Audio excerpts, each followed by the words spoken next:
So Oscar, we can say, came the farthest from home to be here. Even though he's going to JuliaOpt next week. And I guess Oscar's been involved with JuliaOpt projects for a couple of years now. This is the first time I've ever, actually face to face. I never saw a picture of you. I tried to not put a picture on my GitHub thing, so. Yeah. We're tweeting. Yeah. Don't. So Oscar's going to tell us about SolverStudio and JuliaOpt. Which is a word of warning at the start. Not something I know a lot about. It's one of my advisor's projects. But then there's already been a heap of people talk about SDDP, so I thought we'd have a different talk to end on. To start with, though, I thought we would introduce myself a little bit. Here's New Zealand. That little red dot is where my parents' house is. And if you zoom in a little bit, it's on the Tauranga Harbour. If you zoom in a little bit more, it's on a dairy farm. And if you zoom in a little bit more, there's our farm, which is about 40 hectares, but whatever that is in American units, I've got no idea. If you zoom in even a little bit more, around that little dot there, you can see a little red Toyota Hilux driving down the road with two little dots on the back of it. And I am putting for the record that one of them is me and one of them is my brother. And so you can see me from space on if you look at the other side of the farm, you'll notice there's some cows in the paddock. Now, there should be around 220 cows in that paddock. But if you can count 220 cows in that photo, I only got up to about 110 or something. So either Google is taking photos and merging them together, or a whole lot of cows escaped from the paddock that day. And I presume they came back. So I just want to say what my real research is. We've heard a lot about hydro lakes and multi-stage stochastic programming again and again. And so for one last time, maybe today, lots of people talk about hydro reservoirs, lakes of water. But I like to think of paddocks as lakes of grass. And cows are lakes of energy. And the action people take is they decide whether to turbine water from one reservoir to the next. But I like to think of turbining grass from my paddock into my cow. And when you turbine the grass, the amount of grass goes down in my paddock, and the amount of energy in my cow goes up. And then we can turbine the cow and basically milk the cow. The amount of energy goes down, and milk comes out. And then we have some, instead of having some random rainfall inflows, we have some random grass inflows and sunlight and temperature and that sort of stuff. But I'm not going to speak about that. Maybe come and talk to me afterwards if you want to know how to do that. It's a very New Zealand application. And then every time I go to a different country, I try to take pictures of cows. And then, so I don't think I'm going to get a chance to take one in the US. That's a weird kind. And the one in the middle is actually a sheep. Pay attention. And, anyway, one on the top right is in Switzerland. I didn't go on holiday. I went up into the Alps to understand how Swiss farmers use alpine cows. Anyway. So what is SolverStudio? You might have noticed that I have a Windows machine, which some of you will hate. And it's going to get even worse, unfortunately, because it's for Excel. So the problem is that everybody, I'm saying everybody, maybe in business, uses Excel, which may or may not be a good thing. But every time we're talking about optimization, we're saying, oh, you should use Julia or you should use Python. And there's Solver in Excel, but it's kind of small and we don't really use it. And so we say, oh, we've got this fancy optimization thing and we can do it and it's fantastic and you should use it. But no one in business is actually going to use it for practice. So how do we get the fancy stuff over here and the business side over here to kind of talk together? And so the answer really is bringing it into Excel. Well, one answer is bringing it into Excel. So then the business people live inside Excel. they click a button that runs something they don't know about, and they get an answer back. So let's introduce it.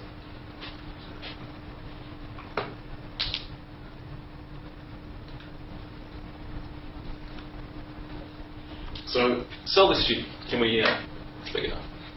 Okay, so it is basically an Excel add-in, and it has this little, under the data tab, it has this little thing here.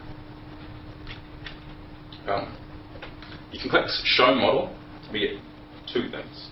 In here, I can type a normal Julia model, and then here's some console output. If I click on the language, SolverStudio embeds Python, and it can support a whole lot of other optimization things, but for today, we're just going to click on Julia and jump. And you can kind of see this is maybe a hint that this is really Julia, but some of the users think of jump as Julia. And so all they know is that they're doing jump, they get the two mixed up. There's one other thing we have to do. We have to say include SolverStudio.jl. And we'll explain what this is in a little bit. And now we want to basically put some data on the sheet and then be able to talk to it in Julia. Let's make that 1. And then there's this edit data button. So we click on edit data. We'll delete that one. And we click on add new data item. We can give this a name. I'm going to call this A. And it points to that cell. And they go add data item. So now in my Julia model, or my Julia script, I can go and show A. And if I click that solve model, SolverStudio is going to start up a Julia executable. It's going to copy the model and run it all through. And here we have the output. So A is 1. So now I can say A is equal to 2. And hopefully what this should do is at the end put 2 back into the sheet.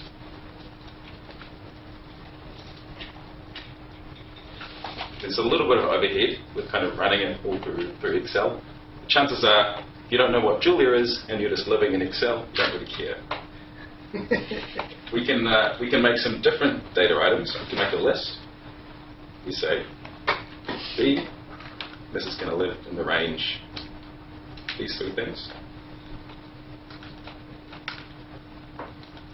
I can make this A 1, 2. Now if so,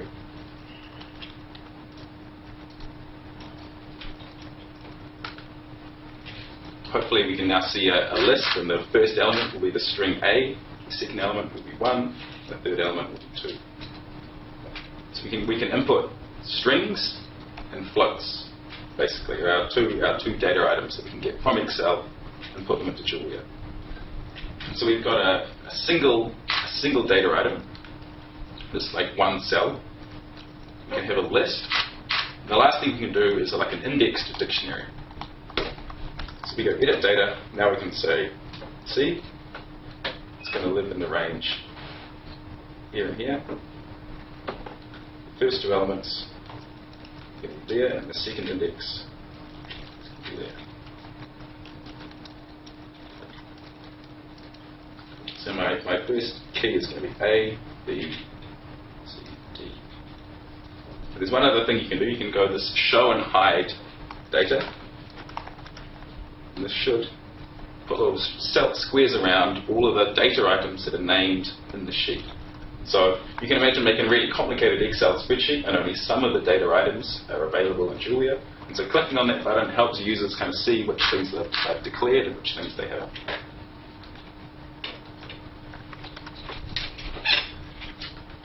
And so C is a dictionary,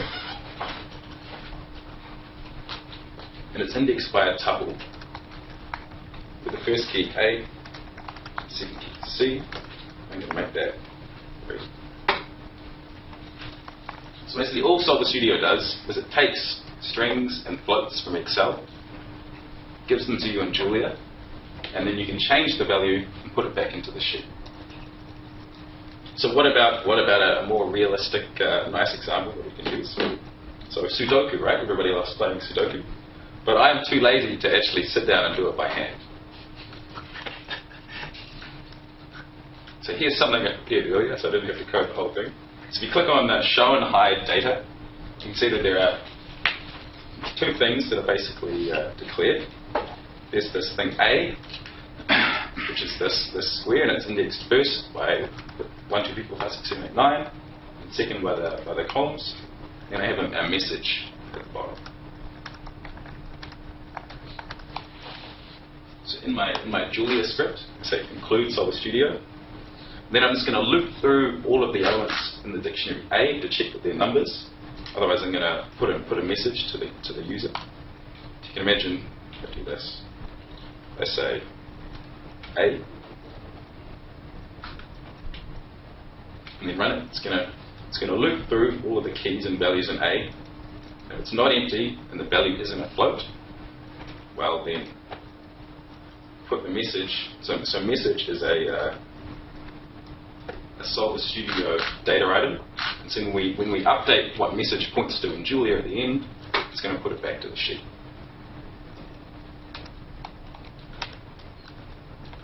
So values must be numbers. So we can say using jump and Garobi, we just make a typical binary thing to solve Sudoku. I hope I coded all the constraints correctly. You go solve. If you found the optimal solution, then we can loop through all of the rows and all of the columns and all the values 1 to 9. If we turn it on, then we can put the value back to the sheet. And if something else happened and we're not optimal, then tell the user something happened. The real beauty. Oh, let's copy this first. And then, so here's some random numbers that I put in a grid.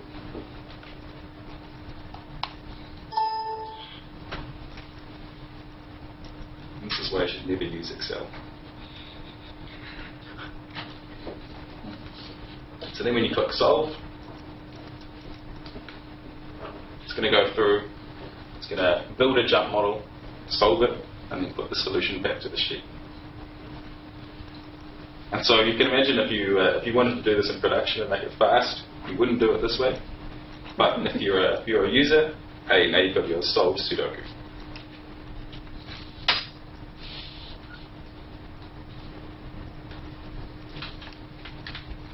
But you might also want to give this to someone who doesn't know about Julia and jump. And so you don't actually have to have this thing open. You can close that. We can hide all of these. You can hide that. You can hide that. Hide that.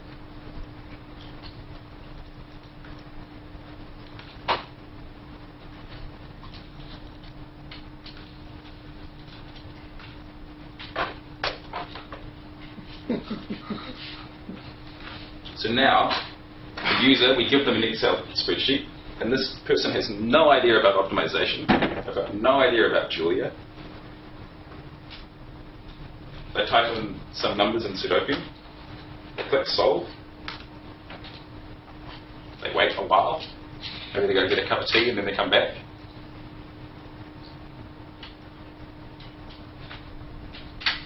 Okay, they wait quite a long time. And then their Sudoku is solved. So this is a way to give someone who has no idea about optimization a thing, and to them all they're doing is using Excel.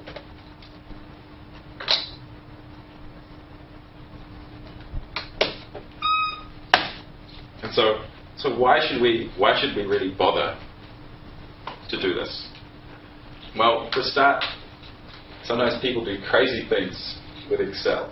And so Andrew has SolverStudio.org. Then I was going through some of the help messages that people are posting on his blog. I'm repurposing an old classic water subroutine that I wrote back in 2002. This is in VBA, they wrote this subroutine. To do lots of things, and they want to solve solver things, and then they want to solve this thing, and they want to do that. And can you help me, please? someone helps this guy. He really wants to do something. And so he could do it a better way somewhere else, but he's going to do it regardless. Here's someone who, they had a solver model. They tried to make it a little bit bigger. Then there's another thing called OpenSolver, which basically embeds CDC inside the Excel solver, so you can go to arbitrary numbers of variables and constraints. It used to take 4 hours to solve. You can simplify the model down, and it takes about 2 hours. And then someone helped him write it in SolverStudio, and now it takes him 20 seconds. So the line there is the conversion to SolverStudio has been an excellent improvement. What was he? What was this? I'm not where sure does the speed up come from? Okay, so Stu, clearly, guru, modeling guru, Stu. yeah. Well, so they're originally using like the Excel solver basically, and then going from Excel solver to writing it in GAMS or Julia or Ample in a proper modeling language instead of Excel, you get a big speed up. Yeah, but this person would never interact with like proper modeling things when they only know Excel, and so bringing it to them, they get a 10-fold speed up, and then. Sorry. Is it the build step or is it the solve step that? It was the build. Okay. So basically, in the other thing, Excel has to go through and like figure out what all the coefficients are and all this kind of thing. Whereas if you just write the model in Julia, then it knows it. So in Solver, what's the overhead in SolverStudio? There's not a lot. I mean, so just moving the data. The overhead has to like pull the data out. I have a couple of slides at the end showing some of the flow. So there's a little bit of overhead. But it's sort of proportional to the size of the thing in Excel, the data size. It's like not proportional to the model. Once you get the data out, then it runs Julia, and then it puts the data back. So the model could be as complicated as you want, as long as there's not a lot of data coming from Excel to Julia. Yeah. Well, you can have reasonable amounts of data, but not like. Right here. So this is this website ChessCube, and so they have a problem where they've got some moderators on their forums, and they wanted to like assign moderators which forum they should go and moderate over time, and they were doing it really inefficiently before, and so these people use SolverStudio to do it. I guess what I'm trying to say. Oh, so here's another one, and then I'll come to my thing. So the World Bank gets thousands of people together, and I want to split them into little groups to work together. But they found if they just said, get in a group, everyone that kind of knew each other would already get in the same little groups. And so they wanted a tool to like split everyone up. You could give them a Julia model that they could use to split people up, but they're probably not going to use it. But we gave them some in Excel, and they just copy and paste a list of everyone that's attending, say whether they're a banker or they're this. They click run, and they don't know what happens in the background, and people get assigned different groups. And so I guess my thing is, sometimes even a terrible implementation of a simple model is better than nothing. And that's probably not a great punchline. But it's true. It's like, so there are people out there that don't know about optimization, and they're going to struggle through and end up with weird, hacky solutions. And if you can make it simpler for their lives, we're not talking about hundreds of millions of dollars and massive projects. We're just talking about small little things that people can run in Excel and make their lives a little bit easier. So of course, how does it work? Well, I'm not entirely sure. I do know a little bit, but yeah. So there's basically Excel, and you write that little model, and it lives inside Excel. And you have some data that's also lives inside Excel. Then there's a C# add-in that embeds Python. This is where things get a little bit. So I should say, how I got into SolverStudio was I was in my second year of university, and I wanted to do a summer internship. And so the night before, you had to write a thing saying what you wanted to do, and then hand it in to my advisor. And the night before it was due, I kind of, at the last minute, wrote a little thing and sent it to him at 11 p.m. that night. The deadline was midnight. And the next morning at 8 in the morning, I get an email saying, congratulations. I only found out later that he just basically took the last 2 emails to reach his inbox and just said, cool. So then I go to his office office and he says, do you know anything about C#? And I said, no. He says, do you know anything about Python? And I said, no. And he says, how long are you going to be working for? And I said, like 10 weeks. He said, just copy and paste things around until it works. That's basically what I did. Okay, and then Julia lives outside this kind of simple thing. So SolverStudio basically takes the model the user wrote, passes it through C# and Python, it's way too complicated anyway, and gives it to Julia. You could promise. Wait, are there like more steps in it? Like, why is there the gap between Python and Julia? Is there, like, Because Julia is kind of separate, whereas like the Python is embedded in the C#, which is in Excel, and then. So you just didn't want to pollute Julia with such a... Yeah, like I just basically, it's really hard to do this in a nice way without kind of hacking, because you shouldn't be doing this. But people like it, and so and so the blue box is basically SolverStudio. And that's kind of all I prepared since we're running late. But I think that is the thing I'd like to end on. And it's like a lot of the time we focus on like solving big problems to make the world a better place. We kind of forget that sometimes people have really small problems that they just need help with, and those are interesting problems too. So thanks.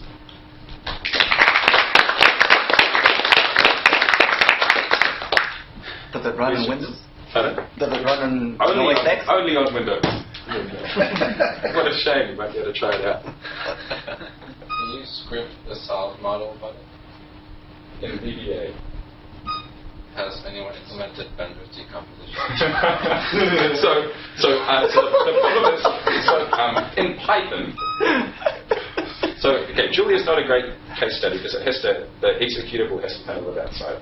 But because you've got Python embedded there, from your Python code, you can call through C# to the VBA COM object. So your Python code can execute VBA to then recall the solve button. So you can do it in Python.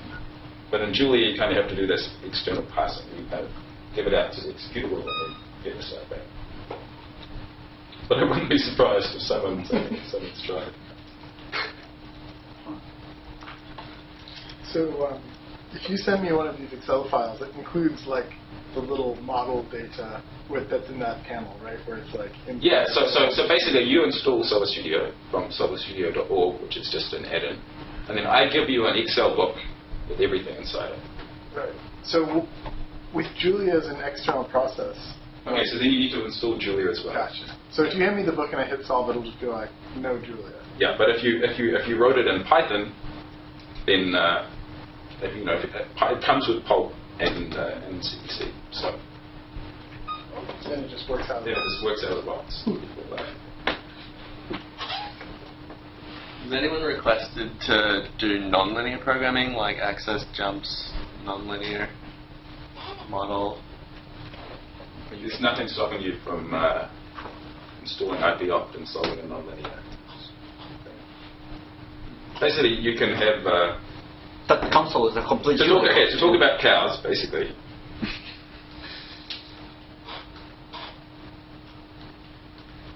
Here is a Julia model for STDP, which we won't go into.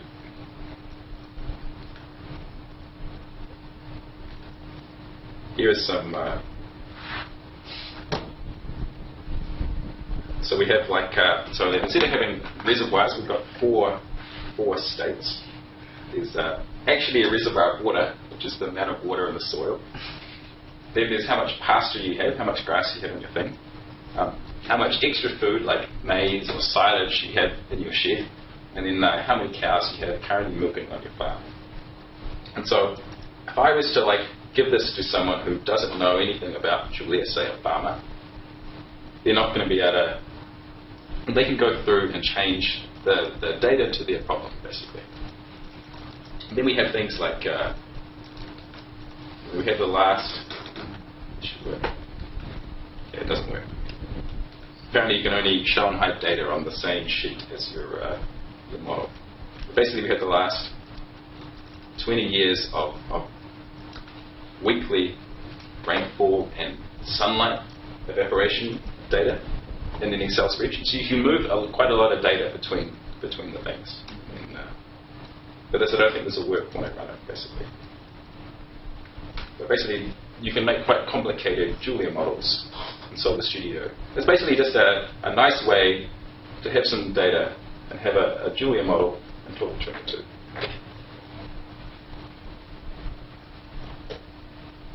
So, just a comment. So, Yeah.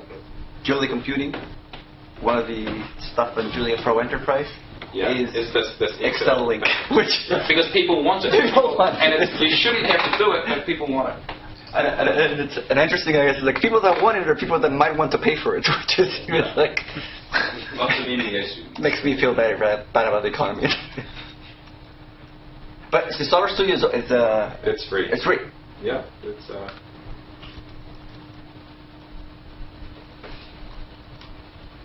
And there's actually one last thing I need your help with.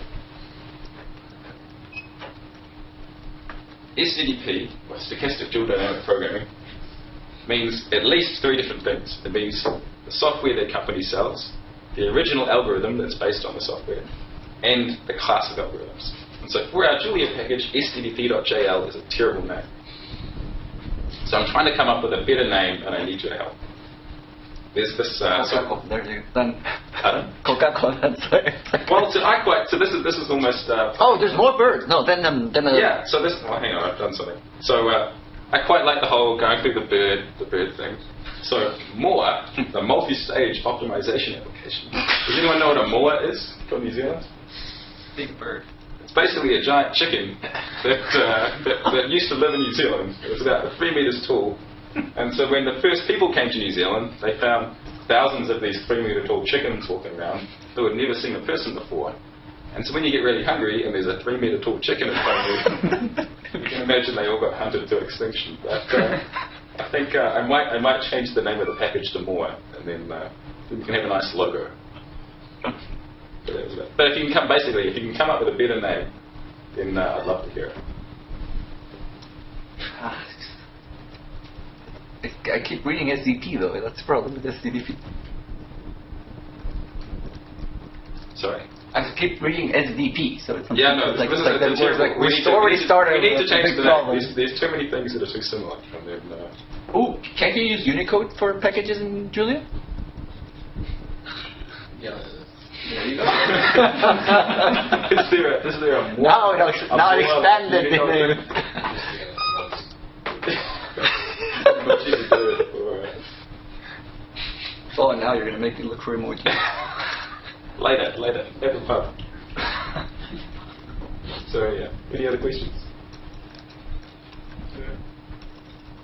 It's late. It's been a long day.